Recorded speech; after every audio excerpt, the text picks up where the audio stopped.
It's very rare to see a professional rider using clincher tyres when they're racing on the road. Most of them will be using something called tubulars, which are in effect a tyre that sits around a specific rim and it needs to be glued on. Now, most pro mechanics will tell you that the best way to do this is to use glue, but that does take some time and it's quite messy. So if you don't have the time, the patience or the inclination, then a better way for you to do it might be to use some tub tape.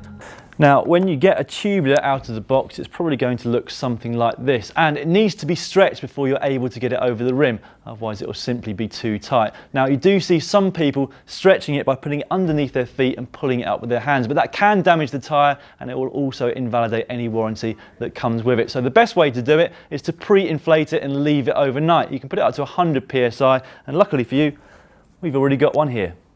Start by making sure that the rim is clean by using some degreaser and wiping it with some cloth or paper. Next, carefully place the rim tape onto the rim, starting just next to the valve hole, getting it as centrally as possible all the way around and peeling off the backing a little at a time.